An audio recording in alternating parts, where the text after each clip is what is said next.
क्या होती है न्यूक्लियर एनर्जी। न्यूक्लियर एनर्जी की अगर हम बात करें तो जो न्यूक्लियर एनर्जी आपको बाइंडिंग एनर्जी पर न्यूक्लियन बताई थी, तो हमने ये देखा था कि हैवी न्यूक्लियस की एक कांस्टेंट बाइंडिंग एनर्जी होती थी। अगर हम एटॉमिक नंबर 30 से और 120 के बीच में हमने देखा था कि अगर इससे क्या है बड़ा है और इससे छोटा है तो इसके बीच में लगभग 8 और 7 मिलियन इलेक्ट्रॉन वोल्ट के बीच में ये एनर्जी लाई करती थी, बाइंडिंग एनर्जी पर न्यूक्लियन जो होती थी। अब इस ये न्यूक्लियस में जो एनर्जी होती है, अगर इसके रेस्पेक्ट में हम बात करते हैं कि जो बाइंडिंग एनर्जी पर न्यूक्लियन जिसका एटॉमिक नंबर मतलब बहुत छोटा न्यूक्लियस है, उसकी भी बाइंडिंग एनर्जी पर न्यूक्लियन क्या होगी, मतलब उसकी स्टेबिलिटी कम होती है तो उसकी बाइंडिंग एनर्जी पर न्यूक्लियन कम होगी, या जो बहुत हैवी न्यूक्लियस है उसकी। लेकिन एक पर्टिकुलर जोन में आपने देखा था कि इनकी जो बाइंडिंग एनर्जी पर न्यूक्लियन है वो 8 और 7 के मिलियन इलेक्ट्रॉन वोल्ट के बीच में लाई कर रही थी। अब यहां से दो बातें यहां पर हमको पढ़नी है। इनमें दो इवेंट होता है, एक को हम बोलते हैं न्यूक्लियर फिशन और एक को बोलते हैं न्यूक्लियर फ्यूजन। ये दोनों इन्हीं के बिहाफ से होता है। मतलब अगर भारी न्यूक्लियस क्या है, स्प्लिट करता है छोटे न्यूक्लियस में, या छोटे न्यूक्लियस फ्यूज करते हैं और फ्यूज करके बड़े न्यूक्लियस बनाते हैं, तो ये दो इवेंट होते हैं जिन्हें हम क्या कहते हैं, न्यूक्लियर इवेंट। एक को हम फ्यूजन कहेंगे और दूसरे को फिशन कहेंगे। तो टाइप ऑफ न्यूक्लियर रिएक्शन की अगर हम बात करते हैं तो ये दो न्यूक्लियर रिएक्शन जनरली होती है। एक होता है आपका न्यूक्लियर फिशन और दूसरा होता है न्यूक्लियर फ्यूजन।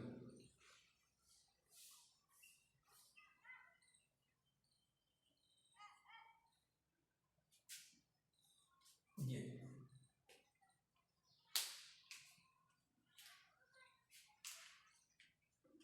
न्यूक्लियर फिशन और न्यूक्लियर फ्यूजन। इसके अंदर क्या होता है कि जो भारी न्यूक्लियस होते हैं वो स्प्लिट करते हैं छोटे न्यूक्लियस में और कुछ एनर्जी रिलीज करते हैं, और इसमें क्या होता है कि छोटे न्यूक्लियस फ्यूज करके क्या करते हैं, बड़े न्यूक्लियस का फॉर्मेशन करते हैं।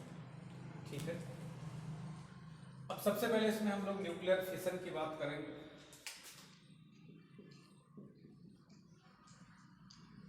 तो न्यूक्लियर फिशन तो एक स्पॉन्टेनियस इवेंट है, होता रहता है कि बड़े न्यूक्लियस क्या करते हैं, स्प्लिट करके छोटे न्यूक्लियस में कन्वर्ट होते हैं। लेकिन हम कुछ चीजों को क्या करते हैं कि आर्टिफिशियली इसमें क्या होता है, करा सकते हैं कि हम न्यूट्रॉन को क्या करें, बम्बार्ड करें किस पे, एक भारी न्यूक्लियस के अंदर। तो वो न्यूट्रॉन जो फर्स्ट मूविंग न्यूट्रॉन होता है वो अगर इसमें जाएगा तो न्यूक्लियस के अंदर क्या करता है, ये उससे फ्यूज करके एक अनस्टेबल न्यूक्लियस का फॉर्मेशन करता है, और after the formation of unstable nucleus, that unstable nucleus break और split into the two different nuclei and release some another high energetic neutrons and some energy.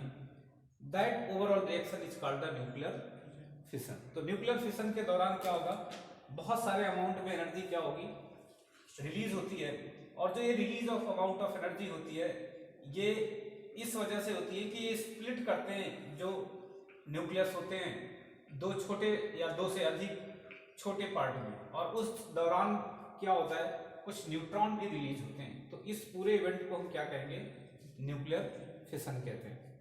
जैसे अगर हम बात करते हैं कि ये यूरेनियम है 235 और ये है 92। अगर इसमें हम क्या करते हैं कि ये न्यूट्रॉन को इसमें हमने बम्बार्ड कराया, तो ये न्यूट्रॉन क्या करेगा, इसके साथ कंबाइन करके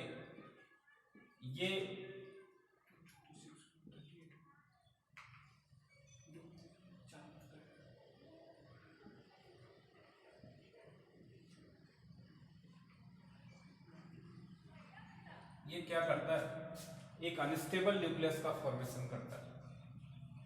और ये अनस्टेबल न्यूक्लियस क्या करेगा, फिर से स्प्लिट करेगा दो डिफरेंट न्यूक्लियाई में, ठीक है। और जो दो डिफरेंट न्यूक्लियाई में ये फ्यूज करेगा, सॉरी स्प्लिट करेगा, और उसके बाद कुछ क्या करेगा, जैसे अगर हम इसकी बात करते हैं तो ये बेरियम में और प्लस क्रिप्टॉन, किन्हीं दो में अलग अलग तरीके से ब्रेक करता है, कई सारे इसमें ब्रेक कर सकता है। बेरियम 144 है, ये 56, और क्रिप्टन 89 है 36। प्लस में कुछ न्यूट्रॉन रिलीज होते हैं, 3 न्यूट्रॉन, ये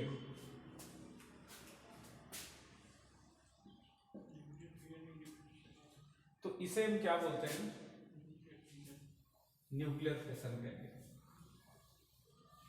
ये।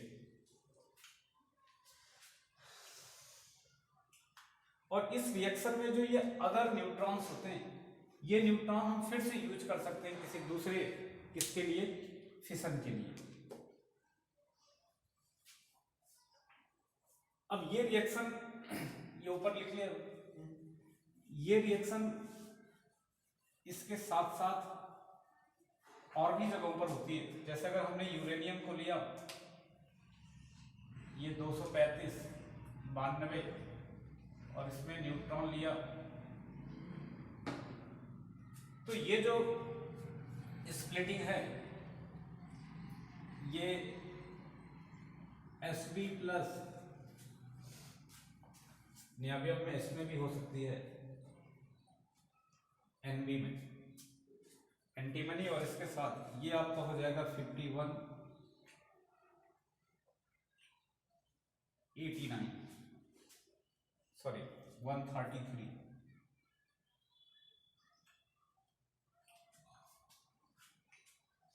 और ये 41 99, प्लस में यहां पर 4 न्यूट्रॉन जनरेट होंगे इस तरीके से। या ये रिएक्शन, ये 92 है, ये रिएक्शन जो है यूरेनियम 235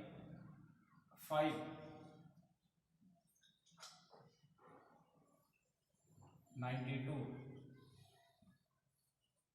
ये ज़ेनॉन और स्ट्रोंशियम में भी ब्रेक करता है।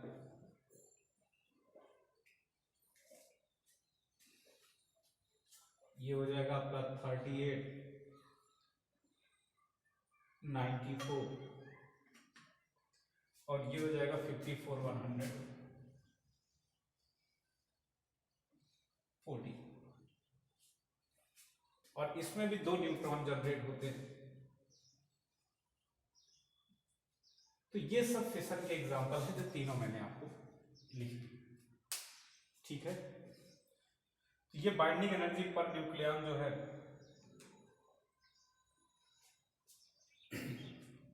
अब इसमें जो एनर्जी रिलीज होती है, अगर हम देखें कि उस न्यूक्लियस की एनर्जी जो 240 होता है, उसकी ऑलमोस्ट एनर्जी को देखें तो वो तकरीबन 7.6 मिलियन इलेक्ट्रॉन वोल्ट, और 120 वाले न्यूक्लियाई को देखते हैं जिसका मास नंबर 120 है, तो उसका तकरीबन 8.5 मिलियन इलेक्ट्रॉन वोल्ट। तो ये एनर्जी का जो डिफरेंस आ रहा है तकरीबन 0.9 मिलियन इलेक्ट्रॉन वोल्ट का, ये क्या है,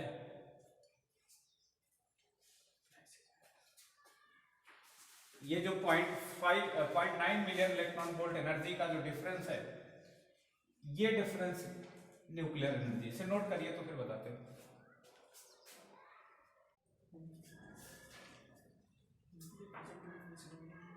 अब एनर्जी के फॉर्मेट से अगर हम बात करते हैं तो ये बहुत हायर अमाउंट की energy with respect to the burning fuel, जो हम कोल वगैरह जलाते हैं उसके कंपेरिजन में यहाँ से जो एनर्जी निकलती है न्यूक्लियर इवेंट में, ये बहुत ज़्यादा होती है। इवन अगर आप देखें कि 1 किलोग्राम कोल को अगर आप जलाते हैं तो 1 किलोग्राम कार्बन के बर्न होने से जो एनर्जी मिलती है वो ऑर्डर ऑफ एनर्जी जो होती है वो तकरीबन उस फ्यूल की वजह से 10⁷ जूल होती है। जबकि अगर हम 1 किलोग्राम यूरेनियम का अगर सेम ये 1 किलोग्राम अगर कोल की बात करते हैं केजी, तो ये उसके बर्निंग से एनर्जी प्रोड्यूस होती है। जबकि अगर हम 1 किलोग्राम यूरेनियम की बात कर लें तो यूरेनियम से जो एनर्जी न्यूक्लियर इवेंट से निकलती है वो तकरीबन 10⁻14 जूल होती है। तो आप देख रहे हैं मिलियन टाइम्स क्या है, हायर एनर्जी प्रोड्यूस हो रही है, 10⁷ टाइम्स हायर। तो आप समझ सकते हैं कि कितना हायर एनर्जी होती है। अब इस न्यूक्लियर फिशन के दौरान अगर हम बात करते हैं कि न्यूक्लियर फिशन के दौरान अगर हम ऐसा ले लें, let us take 240 mass number का ये ए है, कोई न्यूक्लियाई है और ये स्प्लिट करता है 120 और 120 के दो न्यूक्लियाई में, तो आप देखते हैं कि इसकी जो बाइंडिंग एनर्जी पर न्यूक्लियन होती है उस दौरान ये तकरीबन 7.6 मिलियन इलेक्ट्रॉन वोल्ट होती है, सॉरी मिलियन इलेक्ट्रॉन वोल्ट। और जो इनका न्यूक्लियस होता है इसमें जो बाइंडिंग एनर्जी पर न्यूक्लियन होती है ये तकरीबन 8.5 मिलियन इलेक्ट्रॉन वोल्ट होती है ये एनर्जी। और अगर इसमें देखें कि नेट गेन कितने का है, अगर net gain binding energy per nucleon देखें तो नेट गेन जो है ऑफ ये 0.9 के आसपास का है, 0.9 मिलियन इलेक्ट्रॉन वोल्ट। और अगर टोटल गेन 240 में देखें तो total gain in 240 A mass number, तो ये हो जाएगा आपका 0.9 इंटू 240, तो ये तकरीबन 216 मिलियन इलेक्ट्रॉन वोल्ट के आसपास आता है। तो एक 240 के फिशन के लिए जो एनर्जी होती है वो ऑलमोस्ट 200 मिलियन इलेक्ट्रॉन वोल्ट होती है, जो कि काफी ज्यादा है, ठीक है। और अगर आपसे कहा जाए कि ये जो डेसिंटीग्रेशन एनर्जी होती है, ये डेसिंटीग्रेशन एनर्जी जो न्यूक्लियर इवेंट में निकलती है, तो ये जाती कहाँ है? तो पहले तो ये काइनेटिक एनर्जी बढ़ाती है न्यूक्लियस की, जो न्यूक्लियॉन्स होते हैं उनकी काइनेटिक एनर्जी इंप्रूव करती है, और उसके बाद फिर वो काइनेटिक एनर्जी वो इन्वायरमेंट में टेम्परेचर बढ़ा देते हैं, इन्वायरमेंट में ट्रांसफर कर देते हैं, जिससे इर्द गिर्द के इन्वायरमेंट का टेम्परेचर इनहांस कर जाता है, इंप्रूव कर जाता है। तो इस तरीके से एनर्जी का लिबरेशन होता है। तो ये आपका क्या है, न्यूक्लियर फिशन की बात हुई। अब ये जो न्यूक्लियर फिशन होता है, अगर ये हम देखें तो ये तरीके से कंट्रोल नहीं होता है।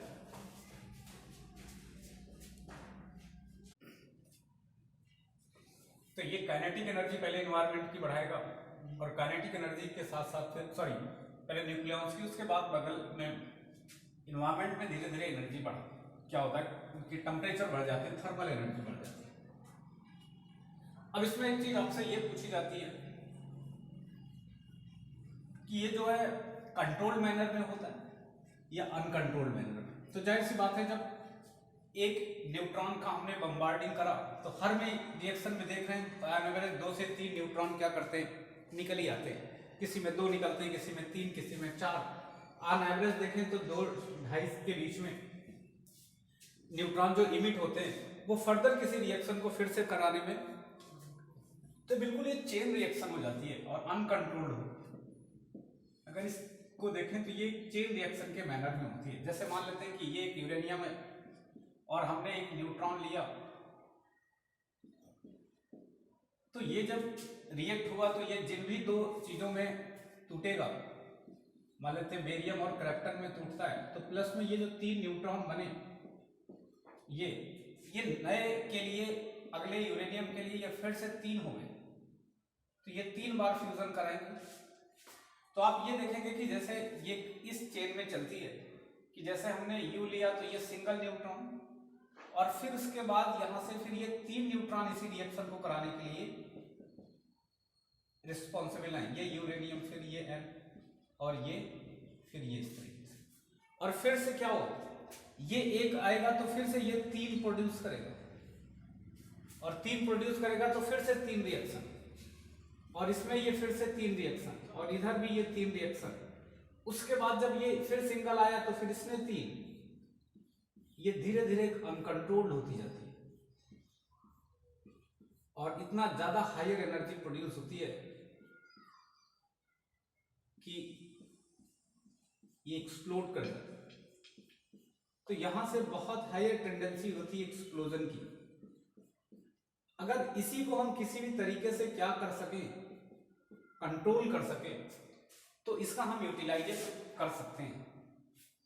ठीक है, अब ये एक्सप्लोजन होता है तो जो न्यूक्लियर बॉम्ब्स बनते हैं वो इस इवेंट पे बेस्ड होते हैं, जो इवेंट मैंने बताया आपको, न्यूक्लियर फिशन रिएक्शन हो और कंट्रोल्ड मैनर में ना हो। जो कंट्रोल मैनर में होती है तो उससे क्या होता है, उसका उपयोग हम करते हैं न्यूक्लियर रिएक्टर में। एक डिवाइस होती है न्यूक्लियर रिएक्टर, जिसमें इसी रिएक्शन को कराते हैं हम, लेकिन कैसे कराते हैं, कंट्रोल मैनर में कराते हैं। तो कंट्रोल करते कैसे, कंट्रोल करने के 2 तरीके होते हैं, और उन दोनों को एक साथ लगाते हैं। एक तो ये जो फास्ट मूविंग न्यूट्रॉन है, जिसकी काइनेटिक एनर्जी बहुत हाई होती है, तो ये इसके साथ कंबाइन करके स्प्लिट कराता है जल्दी जल्दी यूरेनियम को या किसी भी रेडियो एक्टिव फ्यूल को। तो एक तो इसको हम क्या करते हैं, एक मॉडरेटर लगाकर इसके न्यूट्रॉन की स्पीड को कम करते हैं, स्लो करते हैं, ठीक है, मॉडरेट करते हैं। और दूसरा एक एब्जॉर्बर भी लगाते हैं, जिससे क्या होता है, जो हायर नंबर ऑफ न्यूट्रॉन निकलते हैं उनको एब्जॉर्ब करें। ठीक है, तो इन दोनों प्रोसेस में क्या करते हैं, हम इस रिएक्शन को कंट्रोल करने की कोशिश करते हैं। और ये कंट्रोल जो आपका ये न्यूक्लियर रिएक्टर है उसमें हम यूज करते हैं, कंट्रोल करके इस रिएक्शन को। क्लियर? तो एक तो हम क्या करते हैं, मॉडरेटर यूज करते हैं, खास करके वो हैवी वाटर होता है, ड्यूटेरियम के वाटर आइसोटोप, मतलब ये D2O होता है, इसको यूज करते हैं, जिससे ये क्या करता है, मॉडरेट करता है, या वाटर ही यूज करते हैं जिससे ये क्या होता है, मॉडरेट करता है। ग्रेफाइट भी यूज करते हैं। और दूसरा कैडमियम की राड यूज करते हैं, जिस एब्जॉर्ब करा लेते हैं, इनके एब्जॉर्प्शन करा लेते हैं, जिससे न्यूट्रॉन का भी क्या हो, एक नंबर इतना तेजी से ना बढ़े। तो हम क्या करते हैं, इसे न्यूक्लियर रिएक्टर में यूज करते हैं। तो ये न्यूक्लियर रिएक्टर में एनर्जी को, थर्मल एनर्जी को हम यूटिलाइज करते हैं, क्या करने के लिए, पावर प्लांट बनाने के लिए। उस थर्मल एनर्जी से थर्मल टरबाइन चलाते हैं, जिससे पावर जनरेट होती है, इलेक्ट्रिसिटी जनरेट कर सकते हैं। तो ये थोड़ा सा न्यूक्लियर रिएक्टर के बारे में जानना है। न्यूक्लियर रिएक्टर के बारे में जो भी बातें यहाँ पर आपको जाननी है, वो ये जाननी है कि ये जिस भी कॉन्सेप्ट में बेस है वो एक क्या है, न्यूक्लियर फिशन रिएक्शन है, but controlled nuclear fission reaction है। अगर हम न्यूक्लियर रिएक्टर की बात करें तो न्यूक्लियर रिएक्टर जिस कॉन्सेप्ट पे बेस्ड है वो क्या है, ये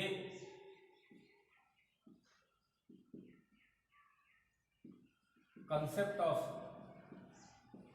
controlled न्यूक्लियर फिशन पे बेस्ड है। कई बार एग्जाम में पूछा है कि इसमें मॉडरेटर का काम क्या होता है और मॉडरेटर कौन कौन सी चीजें यूज करते हैं, ये सारी चीजें, तो ये आपको ध्यान रखना है। किस पे बेस्ड है ये, concept of the controlled nuclear fission पे। और न्यूक्लियर फिशन होगा इसमें, तो जो मॉडरेटर यूज करते हैं इसमें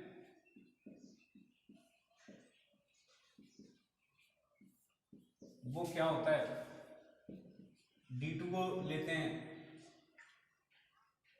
इससे होता यह है कि जो ड्यूटेरियम का आइसोटोप है, ये समझ लीजिए प्रोटॉन है, और ये न्यूट्रॉन प्रोटॉन से क्या करते हैं, ऑलमोस्ट सेम मास के होते हैं, तो सॉरी ये एक जैसे होते हैं, जिसकी वजह से जब ये स्ट्राइक करते हैं तो वो ऑलमोस्ट रेस्ट में आ जाता है या अपनी एनर्जी इसको ट्रांसफर, जैसे दो चीजें अगर कोलाइड करेंगी, एक चीज रेस्ट में है और एक मोशन में है, और अगर लगभग आइडेंटिकल हों तो अगर इनके बीच में कोलिजन इलास्टिक होता है, तो आपने 11th क्लास में पढ़ा होगा कि फॉर द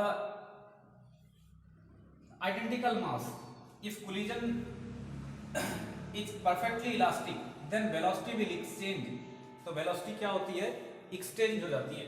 और अगर जैसे इसकी वेलोसिटी v है और ये रेस्ट में है, इसका 0 है, ये रेस्ट में है, अगर ये आके इससे कोलाइड करता है तो after collision it regain this velocity and it become in rest if both are identical, if both particles are identical and collision should be perfectly elastic। अगर ये इलास्टिक है तो ये क्या करेगा, इस तरीके से। तो वही सीन यहाँ होता है कि न्यूट्रॉन और प्रोटॉन लगभग एक जैसे होते हैं। तो ये क्या करता है कि फास्ट मूविंग प्रोटॉन जब आता है तो ये क्या कर, सॉरी न्यूट्रॉन आता है तो प्रोटॉन को एनर्जी ट्रांसफर कर देता है और खुद या तो रेस्ट में या बहुत कम वेलोसिटी पर हो जाती है, तो काइनेटिक एनर्जी को ट्रांसफर करता है। और ऐसा मानते हैं कि कोलिजन लगभग इलास्टिक होता है। तो इस तरीके से ये मॉडरेटर का काम करता है। ग्रेफाइट भी वहां पर मॉडरेटर का वर्क करता है। क्लियर, समझ आ रहा है?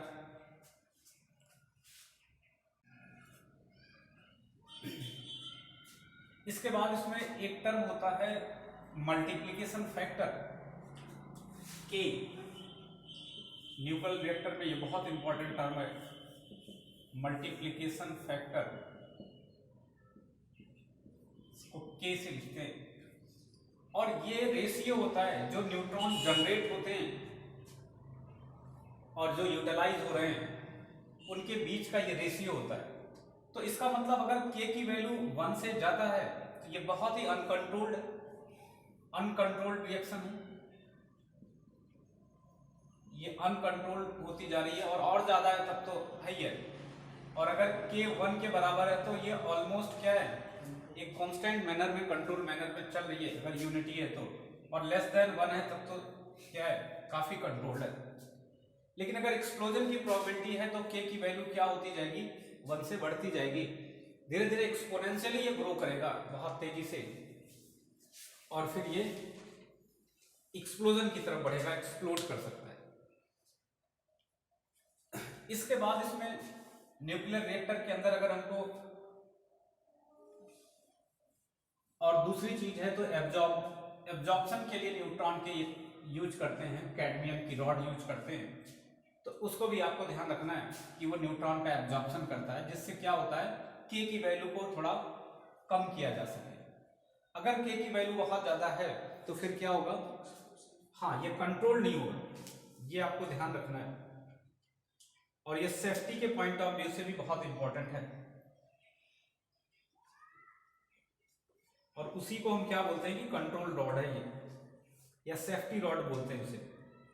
ठीक है, ये आपको ध्यान रखना है। कभी कभी क्या करते हैं यूरेनियम में, जब ये स्लो, जब फास्ट मूविंग है तब तो ठीक है, ये क्या है, ये 238 लिया हमने और यहां पर 92 लिया। और जब स्लो मूविंग लेंगे न्यूट्रॉन को तो कभी कभी ये न्यूट्रॉन को एब्जॉर्ब करके ये 239 में कन्वर्ट हो जाता है, ये एब्जॉर्प्शन करता है। और फिर ये प्लूटोनियम में जाएगा, सॉरी एनबी में 239 93 प्लस में इलेक्ट्रॉन एंड पॉजिट्रॉन, ये। और फिर ये प्लूटोनियम में ब्रेक करेगा, ये आपका आइसोटोप एनबी का 239 93, ये फिर ब्रेक करेगा प्लूटोनियम में, ये 94 और ये 239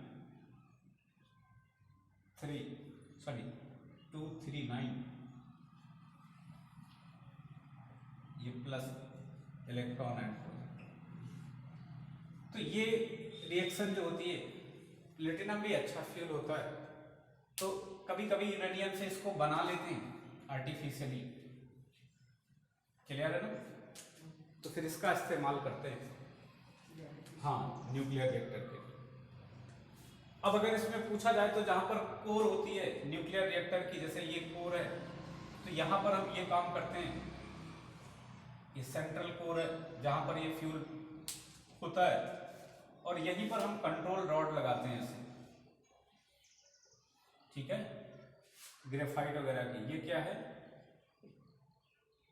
एक कंट्रोल रॉड है इस तरीके से, और फिर यहां से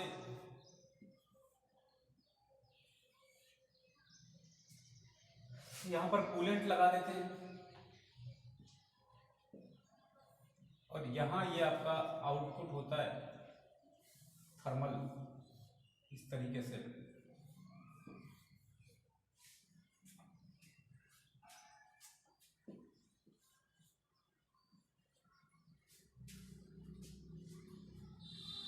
और यहां कंडेंसर से वाटर डालते रहते हैं,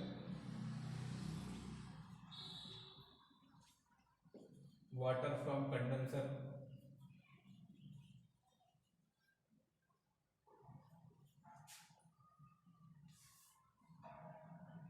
और यहां पर हीट या स्टीम जनरेट होती रहती है,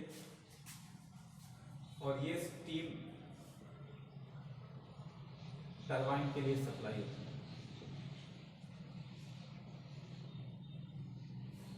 यहां पर एक हीट एक्सचेंजर लगा होता है,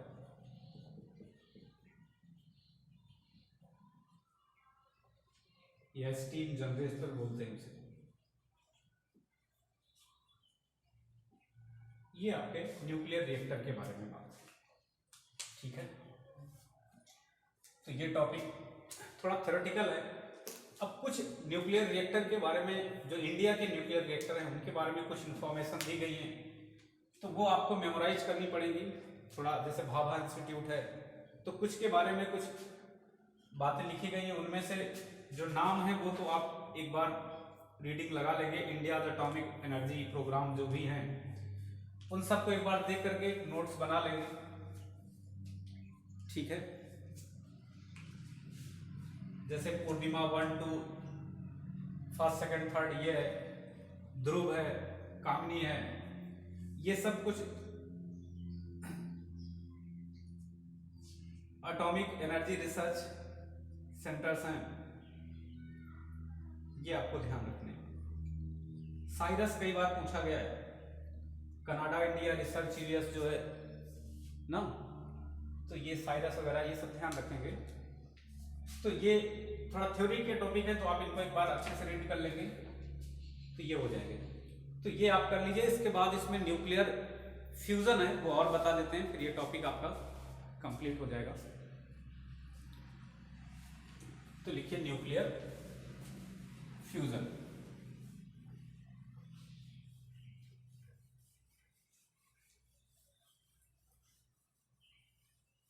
तो जो एटॉमिक बम होते हैं वो किस पे बेस्ड होते हैं? वो न्यूक्लियर फिशन पे बेस्ड होते हैं, जो एक्सप्लोजन करते हैं। और एक दूसरा टर्म होता है फ्यूजन।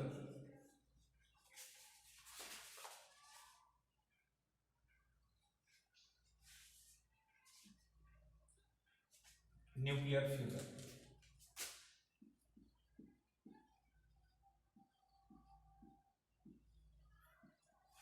तो फ्यूजन के दौरान क्या होता है?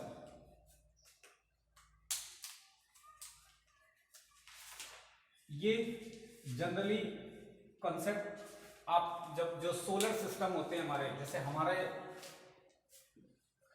हमारा जो सोलर सिस्टम है वो सन है, तो जो सोलर सिस्टम होते हैं, जो स्टार्स होते हैं, वो जो एनर्जी जनरेट करते हैं, ऐसा माना जाता है कि वो इसी कॉन्सेप्ट पे बेस्ड होता है। किस पे? हाँ, इसी वजह से कहते हैं कि energy generation in stars. Nuclear fission का मतलब होता है energy generation in stars. Star के अंदर जैसे एनर्जी जनरेट होती है,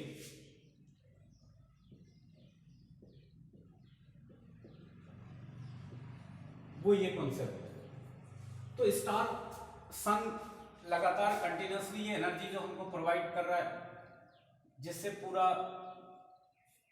अर्थ पर जीवन संभव है, या जो कुछ भी चीजें यहाँ पर हैं तो वो इस एनर्जी से हैं। इसी एनर्जी से ही हमको भी एनर्जी मिलती है, क्योंकि ये एनर्जी अगर नहीं होती तो प्लांट फोटोसिंथेसिस नहीं कर पाते। इन्हीं के कुछ पार्ट ऑफ वेवलेंथ का यूटिलाइजेशन करके ज्यादातर चीजें क्या करती हैं, जो फोटोसिंथेटिक हैं, मतलब जो ऑटोट्रॉफिक हैं, जो खुद से क्या करती हैं, अपना फूड प्रिपेयर करती हैं, ऑटोट्रॉफिक कहते हैं उन्हें।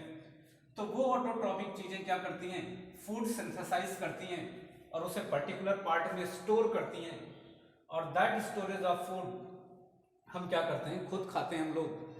तो ये एनर्जी का जो सोर्स है, जो एक और इसके साथ साथ डिफरेंट वेवलेंथ जो क्या करती हैं, इमिट होती है सन से, वो सारी की सारी वेवलेंथ जो मिलती हैं, वो ऐसा माना जाता है कि वो एक न्यूक्लियर फिशन का क्या है, उदाहरण है।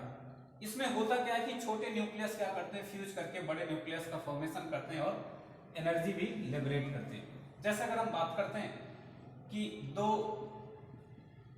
1H1 और 1H1, ये क्या है दोनों, ये दोनों हाइड्रोजन के जो प्रोटियम आइसोटोप हैं उनके न्यूक्लियस हैं। ये फ्यूज करके क्या बना रहे हैं, 1H2। 1H2 आप जानते हैं ड्यूटेरियम का आइसोटोप है, D वाला। हमने आपको 3 आइसोटोप हाइड्रोजन के बताए थे, 1H1, 1H2 और 1H3। हमने कहा था ये प्रोटियम है, ये ड्यूटेरियम है और ये ट्राइटियम है। This is radioactive in nature, it has no proton. ये भी बताया था कि इसके पास प्रोटॉन नहीं होता। इसको हमने कहा था H से रिप्रेजेंट करते हैं, इसको D से लिखते हैं, इसको कैपिटल T से लिखते हैं। अभी D2O जो बताया था वो ये वाला आइसोटोप लिया गया था, ठीक है ना। तो ये आपका हो जाएगा 1H2। और इसमें जैसे ये और प्लस में क्या हो जाएगा, एक इसका एंटी पार्टिकल और plus 0.42 million electron volt energy release होती है। आप देख रहे हैं कि वहां जो एनर्जी रिलीज होती थी वो ज्यादा अमाउंट में जरूर थी, लेकिन बहुत बड़े न्यूक्लियस की बात हो रही थी। उतने बड़े न्यूक्लियस से इतनी एनर्जी रिलीज होना, और आप देख रहे हैं और दो बहुत ही, तो बाइंडिंग एनर्जी पर न्यूक्लियन इनकी ज्यादा है उनके कंपैरिजन में। वहां पर 0.9 का डिफरेंस आया था कितनी बड़ी बाइंड एनर्जी से, और यहां पर आप देख रहे हैं। या ऐसे हम क्या करते हैं कि दो ड्यूटेरियम के आइसोटोप लेते हैं, 1H2 और 1H2। तो यहां से ये 2H3 हीलियम का जो न्यूक्लियाई बनता है, प्लस में न्यूट्रॉन, और यहां पर जो एनर्जी रिलीज होती है वो 3.27 मिलियन इलेक्ट्रॉन वोल्ट के आसपास। या यही ड्यूटेरियम के दोनों आइसोटोप कंबाइन करके ये ट्राइटियम का भी आइसोटोप बना सकते हैं 1H3, और एक प्रोटियम का आइसोटोप बना सकते हैं, और इसमें जो एनर्जी रिलीज होती है वो 4.03 मिलियन इलेक्ट्रॉन वोल्ट होती है। तो ये डिफरेंट वेज हैं न्यूक्लियस के कंबाइन करने के, और छोटे न्यूक्लियस कंबाइन करके बड़े न्यूक्लियस बनाए और एनर्जी को लिबरेट करें। तो ऐसा माना जाता है कि इस टाइप की रिएक्शन हमेशा क्या होती रहती हैं, चलती रहती हैं। किसके अंदर, सन के अंदर या किसी स्टार्स के अंदर। अब ये एनर्जी ये कंबाइन करने के लिए, ये होने के लिए होता यह है कि जैसे अगर हम बात करते हैं कि इनका कंबाइन करके फ्यूज करना और बड़े न्यूक्लियस में बनना, तो ये तो बात ठीक है कि इनसे एनर्जी, बड़े न्यूक्लियस होंगे तो मिलियन इलेक्ट्रॉन वोल्ट में एनर्जी रिलीज होगी। लेकिन जब एक प्रोटॉन दूसरे प्रोटॉन के करीब आता है, ये दोनों प्रोटॉन ही हैं, तो ये प्रोटॉन एक दूसरे के करीब आते हैं, तो both have the positive charge in nature, both are repelling to each other by the electrostatic coulombic force. Coulomb force से क्या करते हैं, रिपल करते हैं। तो उस एनर्जी को कंपनसेट करना पड़ेगा, तब कहीं जाके ये फ्यूज करेंगे। तो उतनी एनर्जी को कंपनसेट करने के लिए हमको अलग से एनर्जी अगर या हमको मिले, तब वो जाकर के क्या कर सकते हैं, ये फ्यूज कर सकते हैं। और इनके फ्यूजन के लिए जो एनर्जी की रिक्वायरमेंट होती है, जो काइनेटिक एनर्जी होनी चाहिए, वो हम टेम्परेचर से इंप्रूव करते हैं, मतलब टेम्परेचर से एनर्जी बढ़ेगी, तो वो तकरीबन 3/2 kT ये एनर्जी होनी चाहिए। और ये 3/2 kT का जो फॉर्मूला होता है, मतलब काइनेटिक एनर्जी अगर बढ़ेगी इनकी तभी वो फ्यूज कर सकते हैं और हीट एनर्जी के फॉर्म में इसे कंपनसेट कर सकते हैं। तो इसके लिए टेम्परेचर रिक्वायर्ड है, एक लेवल तक का टेम्परेचर होगा तभी ये रिएक्शन हो पाएगी। और यही वजह है कि 10 की पावर 8, 7, 8, 9 के आसपास अगर एनर्जी रहती है, सॉरी टेम्परेचर रहता है, तब ये रिएक्शन हो पाती है, अदरवाइज नहीं होंगी। तो इतना हाई एनर्जी का डेवलपमेंट तो पॉसिबल नहीं है ऐसे प्रैक्टिकली। ना तो हम कोई फ्लास्क बना सकते हैं जिसमें क्या करें कि फ्यूजन रिएक्शन को कराएं तो इतना हाई एनर्जी प्रोवाइड कर सके। इतने हाई एनर्जी प्रोवाइड करने के चक्कर में जिस चीज को हम बनाएंगे, जिस फ्लास्क में या जिस भी चीज में, जिस भी व्यवस्था में करेंगे, वो नहीं विदस्टैंड कर पाएगा, इतना सहन नहीं कर पाएगा टेम्परेचर। अब लेकिन सन पर ऐसा माना जाता है कि उसका जो सेंट्रल कोर का टेम्परेचर है, सन का सेंटर का जो टेम्परेचर है वो तकरीबन 10 की पावर 7 के आसपास है। और 10 की पावर 7 का मतलब समझते ना, तो वहां सारे न्यूक्लियस तो एक साथ नहीं फ्यूज हो सकते हैं, लेकिन जो बहुत हाई काइनेटिक एनर्जी के कुछ न्यूक्लियस होते हैं वो फ्यूज करके रिएक्शन करते रहते हैं, कुछ एनर्जी को रेगुलर लिबरेट करते रहते हैं। ठीक है, तो ये बात आपको ध्यान रखनी है। तो ये 3/2 kT जो होगा, ये एनर्जी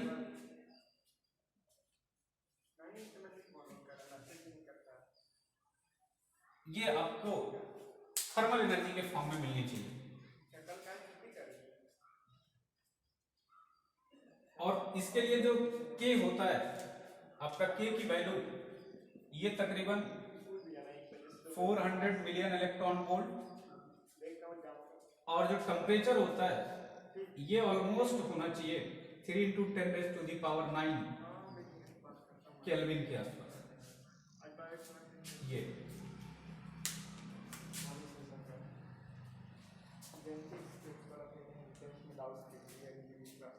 बना लीजिए इसको।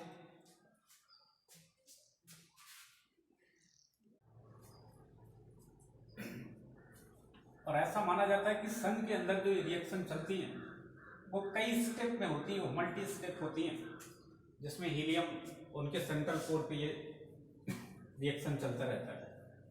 तो ये हाइड्रोजन के जो प्रोटॉन होते हैं डिप्लेट होते हैं, हीलियम बनाते हैं। जैसे ये 1H1 है प्लस 1H1, ये ड्यूटेरियम बन गया,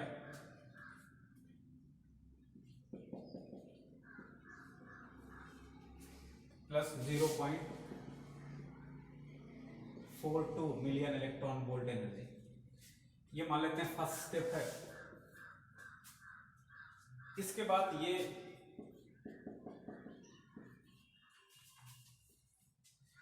फ्यूज करके इलेक्ट्रोमैग्नेटिक रेडिएशन गामा प्लस में 1.02 मिलियन इलेक्ट्रॉन वोल्ट, ये एनर्जी लेवल।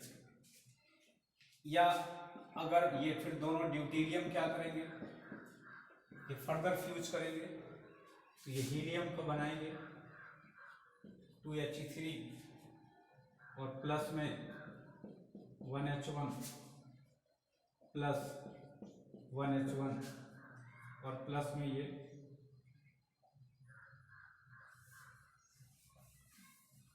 हीलियम का न्यूक्लियस बनाएं प्लस ये। और अब की बार एनर्जी का जो अमाउंट होगा वो 5.49 मिलियन इलेक्ट्रॉन वोल्ट। तो ये सेकंड हो गई और ये थर्ड हो गई।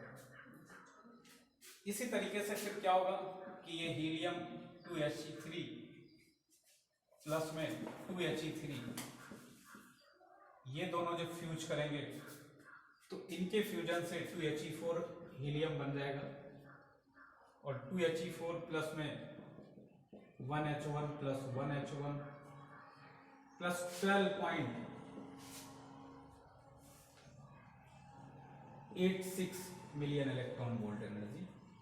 ये चौथा स्टेप इस तरीके से।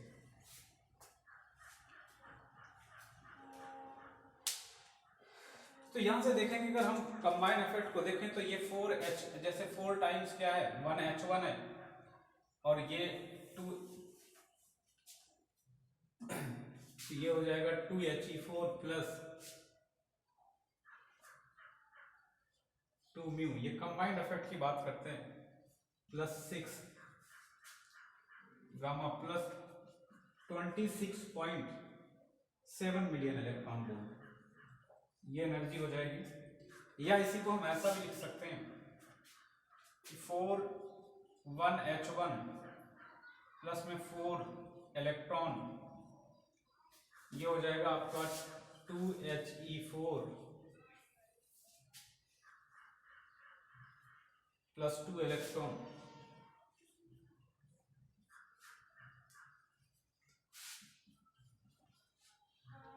2 positron 6 gamma plus 26 million electron volt, 6.7 million electron volt, ये दोनों एक ही बात है।